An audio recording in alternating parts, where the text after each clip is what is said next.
Hey, what's up guys, and welcome to my first Project Spark video on this channel. Long story short, what I want to do is show how great Project Spark is as an engine. There are a lot of flaws with it that make it so it can't be a legit game engine, mainly being you can't import your own assets for the most part. And there's a lot of glitches, but I think the coding system especially is a great thing, and I think Project Spark has a lot of potential. The reason I want to do this is because Project Spark is shut down, the servers are anyway, so I did want to kind of still be a part of that community, I guess, as well as have a channel that has something that's not so well known and something that I actually enjoy doing. So what we're going to do mostly on the Project Spark stuff on this channel is going to be going through little kits I've made. And if you guys want me to recreate any bosses and stuff, or even just parts in games, let me know. I love doing that kind of stuff. But I'm going to go through some unique kits. Today we're going to be starting with this one, where it's basically you switch between two characters that have different attributes, and you need to utilize them in different ways. So basically it was meant to be two people, but I don't have anybody that wants to really play this. So I made it so you can switch between the two.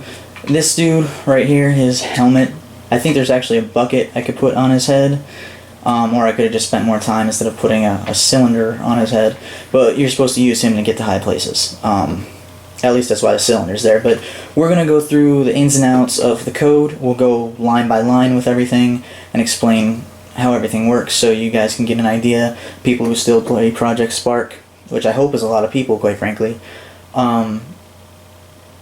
Well, I hope you guys like this, and, like and subscribe if you do. So first, I'll mess around with the kits and show you what they do. Then we will jump right into the scripts of everything, and or the code, and then maybe make something with it. Maybe. Depending on the length of the video. If it's too short, I do want to build some things just to kind of make the video longer, because it's always beneficial to have longer videos anyway. But I will try and pad videos out sometimes, but I will not pad them out if I don't think it brings anything to the table, or it's not at least a little bit interesting.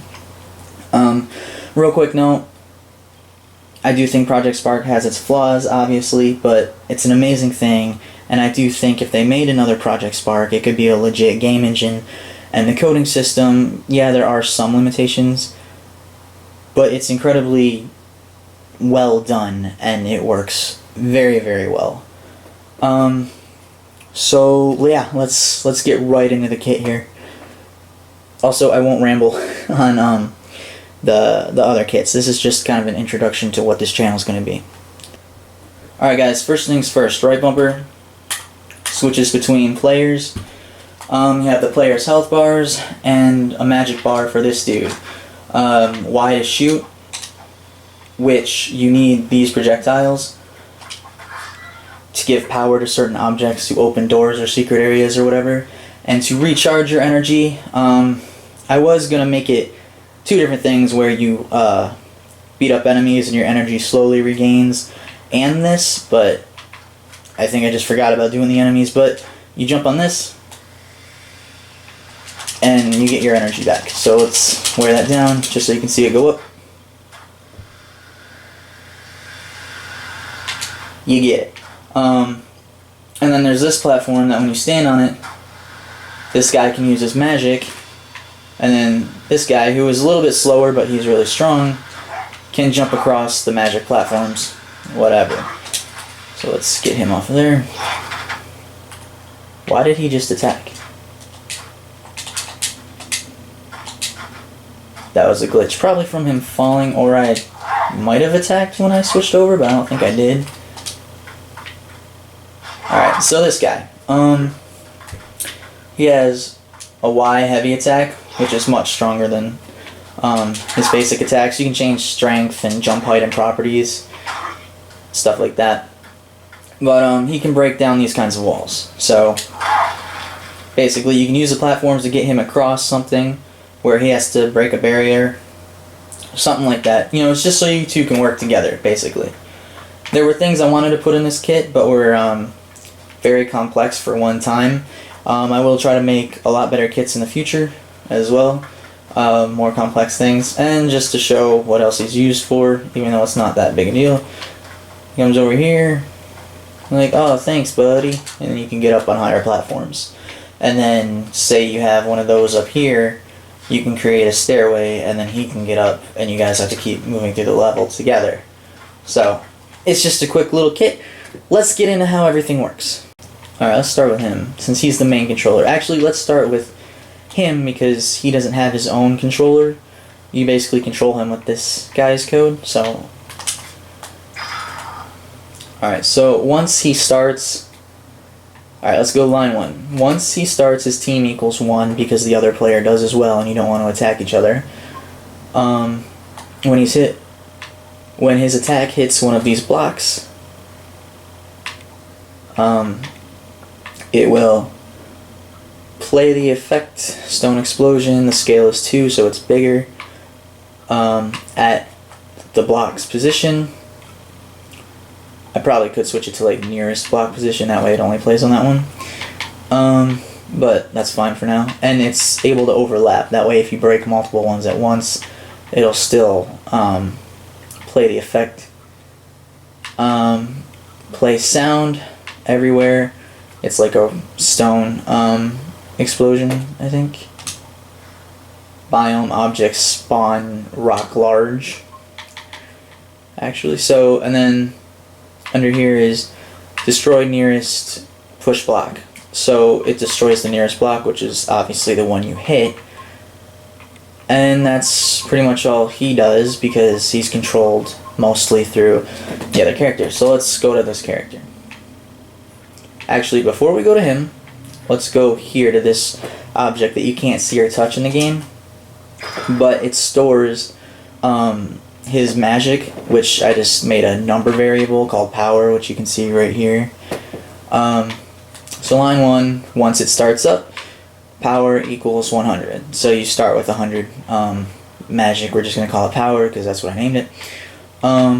You want it to it displays the meter power, so it knows that it's going to the power variable on whatever position on the screen you want it. I'm in the upper left with mine, or I put it in the upper left with mine. The XP meter and the scale is 0.75, so it's smaller, and I made it a green color.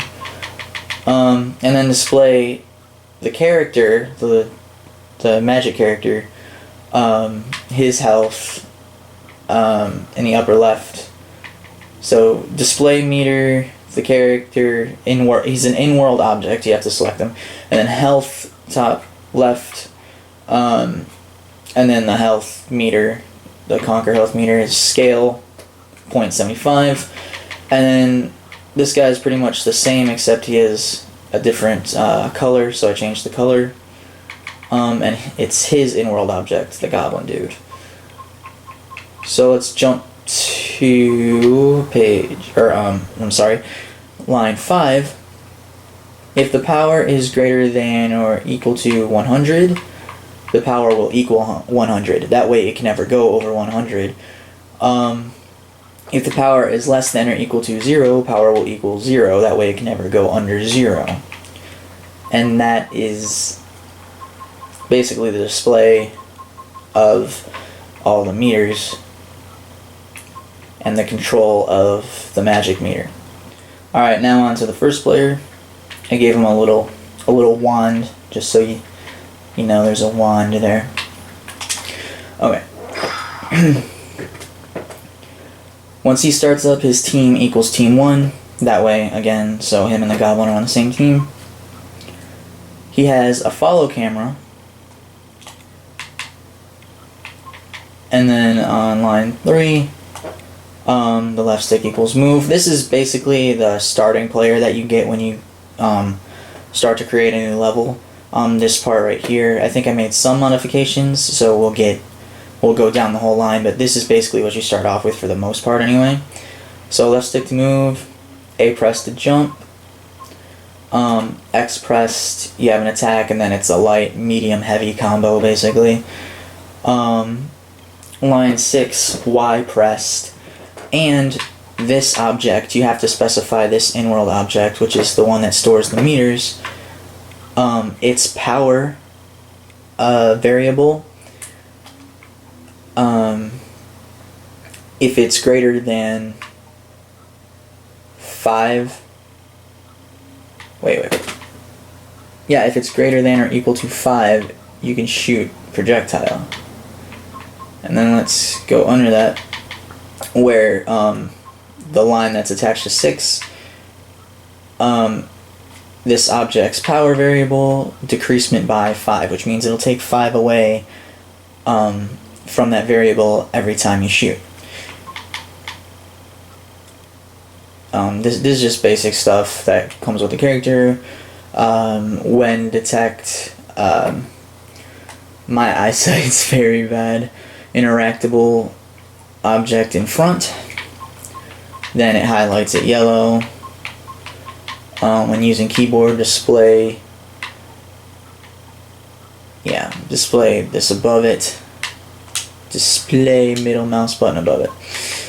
Line 11, when using controller or using touch, display B above it. Alright, so B pressed, interact.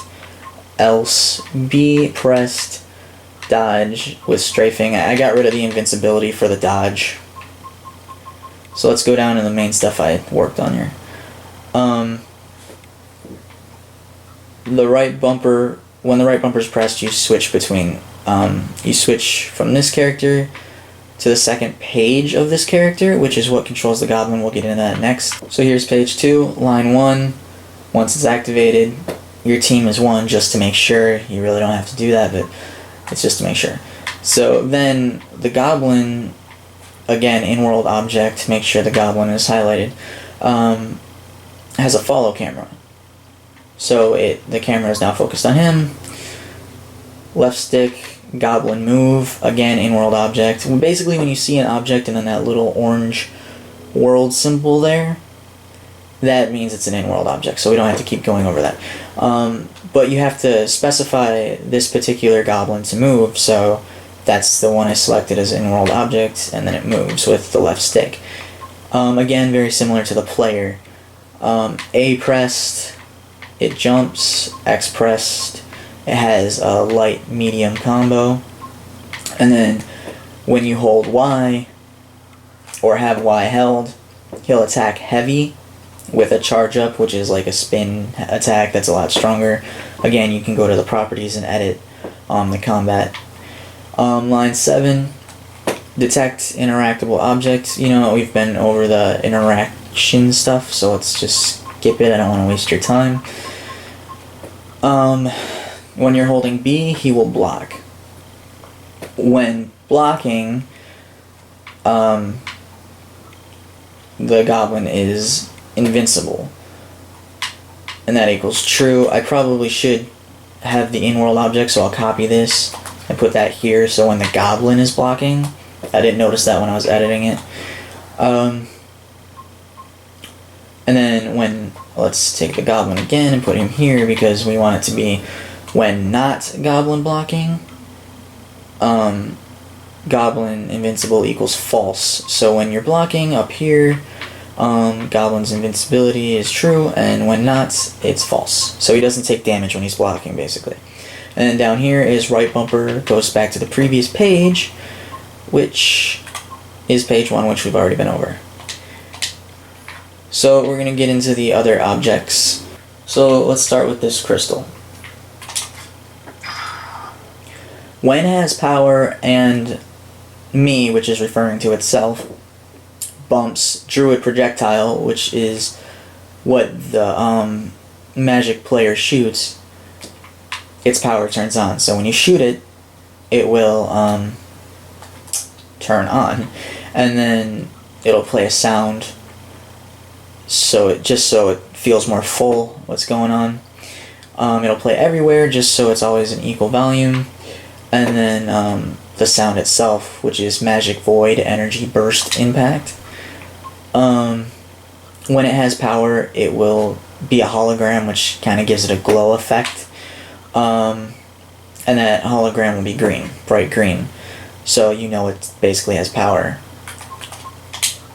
So that's relatively simple. And then this door's power source is simply attached to the crystal, or the crystal's power sources rather.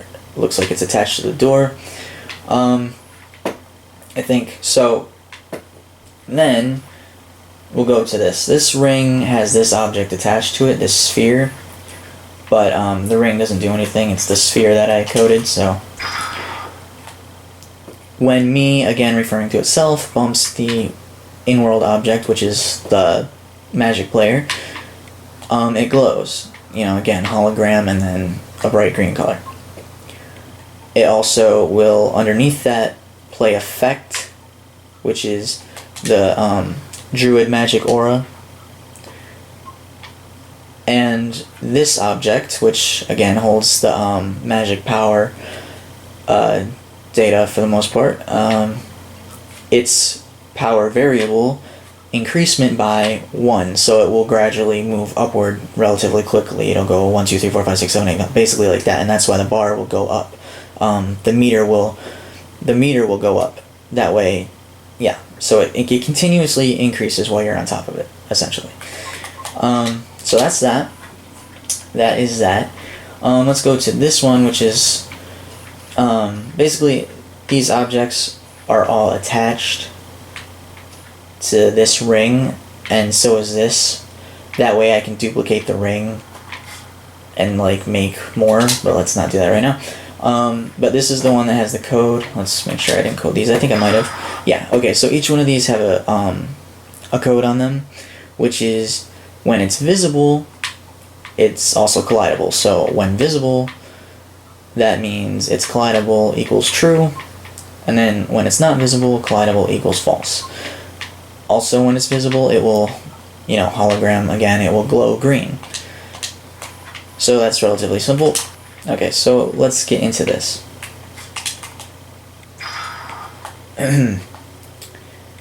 When me, again referring to itself, bumps the magic player, and this in-world object's power is greater than or equal to 1, meaning it will, you have to have magic energy to use it, it will glow green, obviously, hologram, and then whatever color you want, really.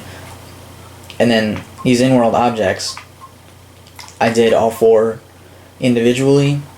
So this one, they're all the same. They're all visible. So this object, visible equals true, and I did it as in-world objects for all 4 to make sure that they were all working properly.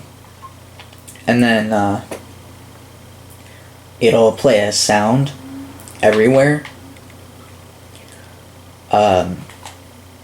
Yeah, when you're on it. So basically all these are attached to line 1, meaning they all activate when you're when you bump it, and this object's power is greater than or equal to 1. So it will also play effect.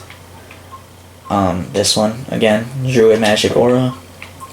And then line 8, when this in-world object's power, this in-world object's power will decrease by a really weird amount. It was like, I don't remember how I typed it out exactly. I think it was 0.0800. It's hard to get decimals going sometimes to figure out how the thing works, because it will like change the number, but it's a very small number, so it decreases slower on this platform, because it might take a while to jump across platforms, I thought. So next line is 9, which is when not me bump this player. So when you're not bumping that player, these things will equal, visibility will equal false. So the object for each of them is in-world object, visible equals false. So that's all these right here. So that way, that's coded like that, and then when you go over here, they're coded, well, it kind of locked up there, but they're coded to be when they're visible, that's when they're collidable. That way it's not too complex. It's the same for all 4 of these. Alright, so let's go into this breakable block. Absolutely nothing. So, yeah. And then this door, absolutely nothing. So yeah, it's, that's the kit, guys. I probably won't build much with it. That actually took some time. That should be good. That should be good for this episode. Hope you guys enjoyed it. Later, guys.